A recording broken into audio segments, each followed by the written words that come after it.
Hey everyone, it's Kai from Cool Collectibles back again for another review. This time it's the Takara Transformers Masterpiece MP-45 Bumblebee. This being the new version 2, which is the supposed upgrade to the MP-21 Bumblebee. Now there has been a lot of hate directed at this particular figure, and I guess I'll be interested to see if it's warranted and what I like and don't like about the particular figure. On the box, you get the usual box art. It does look a little bit faded, this box. I don't know if there's a general declining quality of the boxes, but most of mine end up in the bin anyway, so it's not too big a deal for me. You get the usual artwork on the back with all the accessories and the various poses and so on. You get the collector card, and it looks like they've changed I don't know if they've changed the artist or not, but this one doesn't look too bad. I do like the little Bumblebee there, the Volkswagen. The artwork is probably better than some of the others, but again, I always say I still prefer the traditional sort of static pose that the original MPs used to have. But there's that one. You get a whole bunch of stickers. Now I've got actually no idea what these most of these are for. I looked through the instruction book, and that doesn't even explain where you're meant to put these or what you're meant to do with them.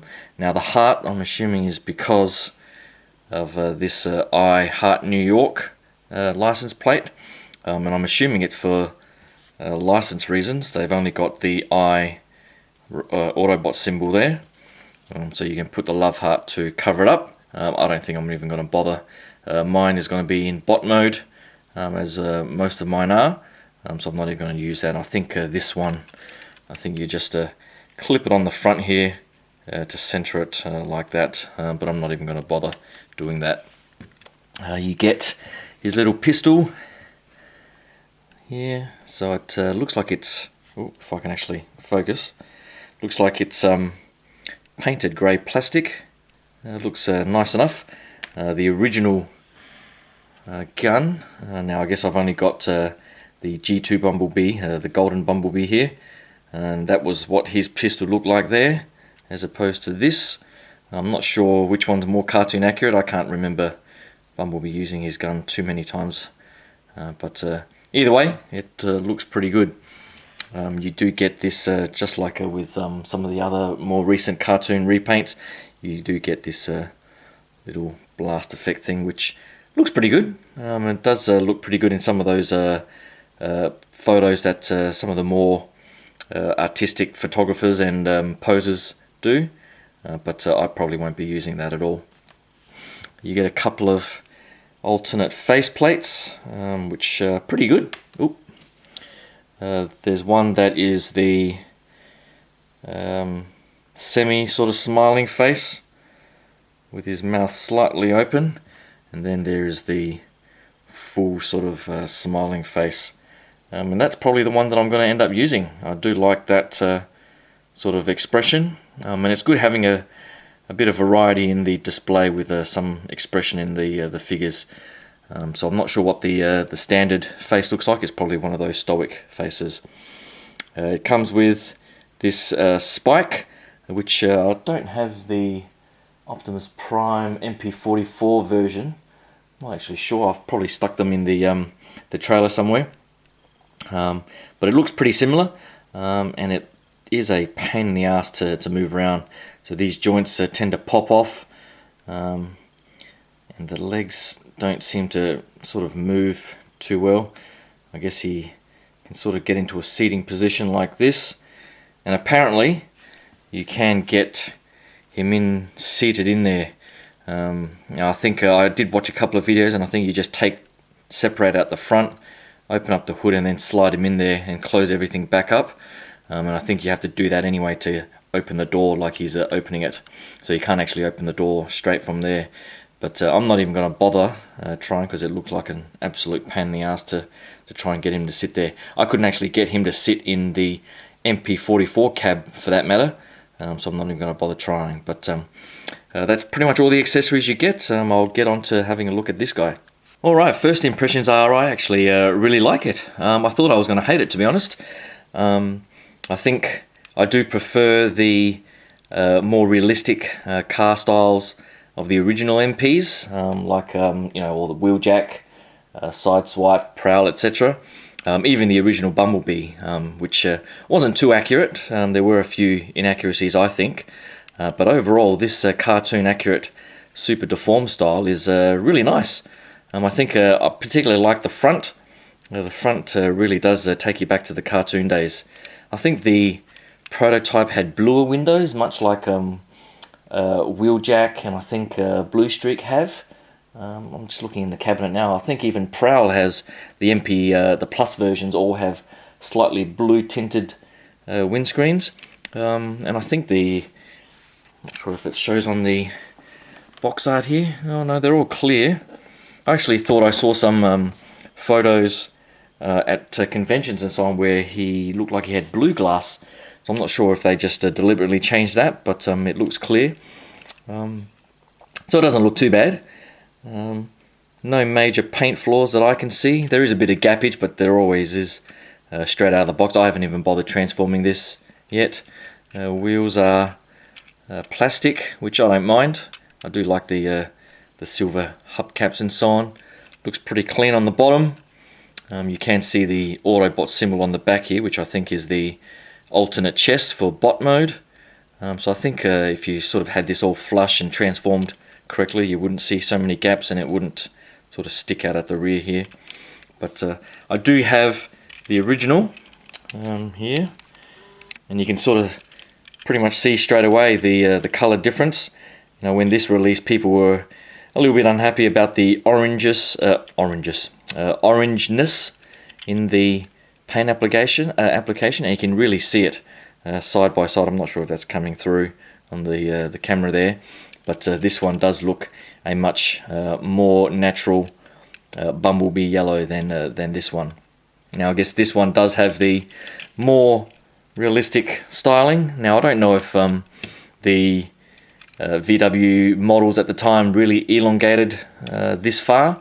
I always thought they were a bit shorter, but I guess they had to design it like this to fit everything in. So it is pretty amazing how they get so much robot into such a small, compact space. What worries the most is paint chipping when I start transforming this, particularly on the front crotch piece, which is the other face of this thing here. But hopefully we'll see how that goes. But as you can see side by side, this one does stack up pretty well. I think all of my Plus versions are in bot mode, and all of my originals are in their realistic car mode. So I'll definitely leave this one in car mode and have this one in bot mode, and we'll see how we go. Luckily I do have the G2 Gold Bumblebee in bot mode. So once I get this transformed, I'll be able to give you guys a comparison there and my thoughts on that. But overall, I do love this alt mode. Hopefully, what I'm hoping is if they do continue to make the likes of Trailbreaker, Hoist, Jazz even, if they ever get around to doing that, or Mirage, hopefully they do stick with the realistic car styles for those ones. And Bumblebee is just a once-off. But I will get him into bot mode now and see how I go with that. I'm not going to transform him on camera because it always takes me too long, and there are better videos out there. So what I've watched the Watafar, I think his name is, and he was the one I watched for the MP-44 transformation, and he did a transformation video for Bumblebee here. So I'm going to be watching that and doing the transformation, and I'll give a link to his video in the description below, so hopefully you can check that out as well. But I'll get him transformed and see how I go. Alright, so here he is in bot mode. The transformation wasn't too difficult. The whole lower leg and feet section was pretty easy. The trickiest part is actually doing all of this folding for the backpack. There were a couple of parts where you needed to peg this little bit inside right there. If I can just zoom in. Thanks to the TFW video that someone posted on the forums, I was able to clip that in properly. Watafar's video showed that, but he didn't actually need to clip it in. So if you bend that little joint there, it'll fit into the slot. That you can't really see, but it fits into a slot quite nicely there. And once you do that, and you slide these parts in along those grooves, it's actually quite solid. So this doesn't move up and down at all, especially when the arm socket there is in place. So this whole back section, as you can see there, I'm moving it and it's not moving. The only part that does sort of feel like it's free floating is this section right at the back here. So I think you can, I think it's intended to sort of just sit there and fold underneath like that. And that's as close as I can sort of get it, compact wise. So there is a bit of gappage at the back, but I think for the most part, I think pretty much all the MPs have some sort of gappage at the back. Probably the worst is tracks, but I haven't minded too much from the back. And I'll just bring out the original here. So for a side-by-side comparison, the actual width or depth of the figure, it's probably deeper on the original. The backpack probably, since it's just one massive piece of the rear of the car, probably, I guess it looks a little bit cleaner, but when you compare it against the new one, it's actually quite a lot bigger than the new. The new is a lot smaller, although there is more gappage. So it really depends on how you feel about the rear.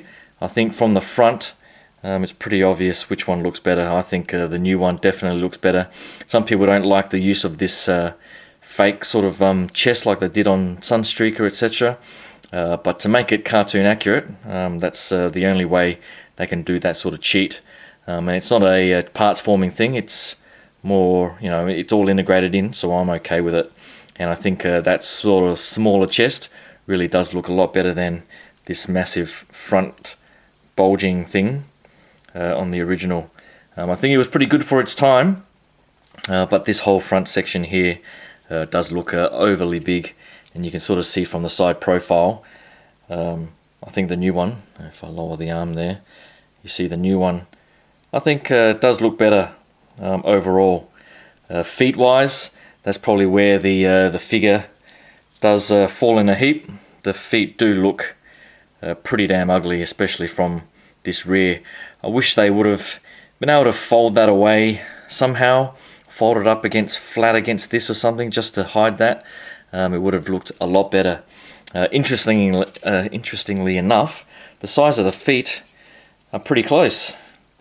I think the new ones are only just slightly bigger, and the biggest difference, of course, is the feet on the original are much bigger at the front, whereas on the new one they're much smaller at the front, and hence bigger at the back. I think for most displays it looks pretty good from the front, as it should, but the original does look a lot cleaner from the rear for the feet. So it's really a judgment call, I think. The head sculpt, definitely way better on the new. I do like that the horns this time are sharp. The original, I mean, they had to fold them over or round them off. The prototype had sharp horns, but the final product had these rounded horns on both the regular version and this gold one. So I definitely think the new one is better, and the bottom of the face of the old sort of cut off at the bottom along the chin there, whereas the new is definitely far more cartoon accurate with its more sort of diamond shape. So I think even articulation wise, I do like that it's on that sort of floating piece. You can sort of give him a bit more extension and look like he's got an actual neck. And articulation wise, with that ball joint there, you can get a lot of posing, and you can definitely look up at Optimus in a nice way there. So I think overall they've done a pretty good job. Paint wise, I don't have too many issues with mine. The arm articulation is pretty good. The joints here are pretty tight. I think they'll loosen up over time, so when you lift it, this center joint sort of comes up. You just need to push that down, and then you can lift it out like that. So that's pretty good. The hip joint here is on like a weird, it's very similar to Optimus, where you lift it up like that and the skirt there sort of hides away, which is nice, but it feels like it's on some sort of weird spring mechanism, so it seems to, I want to move it back like that and it keeps going forward.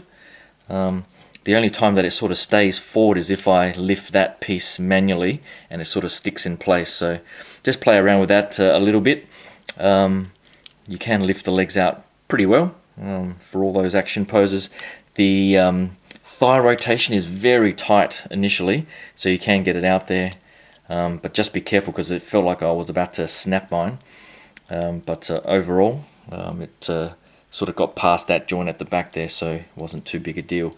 This side particularly is still pretty tight, but as you can see, I can rotate it if I put enough force on there.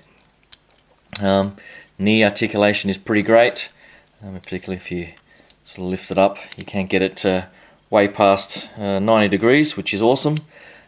So I think from an aesthetics perspective, they've done a pretty good job for all the cartoon accurate fans. It definitely fits in with MP-44 Optimus and all the MP Plus versions. So overall, apart from the feet, I think it's a definite winner over the original.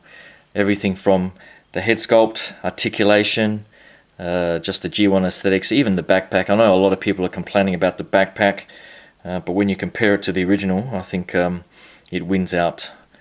And you know, even from the aesthetics of the feet and the cartoon accuracy, I love how it flares out at the bottom, and the front of the feet there do look good. I think depending on the pose, you can sort of hide this ugly glass panel at the back here pretty well, depending on how you pose it. And of course, the money shot, I guess, is these butterfly joints that really do allow him to get his, how do we do that? Yeah, I did it before somehow. Oh, there we go. Get his hands together to hold that pistol. So I'll try and get that few photos up on the Facebook page and so on. But I am pretty happy with this overall. Now, I guess value for money wise, this, I think it retails for about 120 US in America. I mean, I got this from Japan, so it was much cheaper than that. I think I got it for about the equivalent of about 80 US, I think, which is still pretty expensive considering the MP Plus versions are around the 60 US, 70 US mark. Sunstreaker, I think, was about the same price as this guy, so value for money wise is definitely not there, but is it worth it? I think if you're a G1 fan and you're looking to get as much cartoon accuracy into your collection, I think in the long run, I think this is worth it for G1 fans. And I'm definitely glad to have it and replace the original, and I'll have the original with all the other realistic cars in a separate display. So I think you have the best of both worlds. If you're happy with MP21, then by all means stick with it. But for collectors like me trying to get as much cartoon accuracy, I think this is definitely an upgrade. Build quality wise, apart from the weird sort of springy hips that I've got, everything else is pretty good. I don't have too many paint issues that are immediately obvious. There's probably a tiny little scratch on the front there, but everything else looks pretty good. I don't even think I'll swap out this face sculpt now that I see it. It does have a little smiling face to it, so I'm not even sure what the difference between this one and this one is. They both look identical to me, so whether or not I go through the trouble of giving him the wider smile, I probably won't even bother doing that. But that's pretty much it. Hopefully you like that look at this new MP-45 Bumblebee and can click that like and subscribe button. I do have a whole bunch of figures coming up from Big Bad Toy Store. Hopefully you can stick around for all that. Thanks again, and I'll talk to you guys soon. Cheers.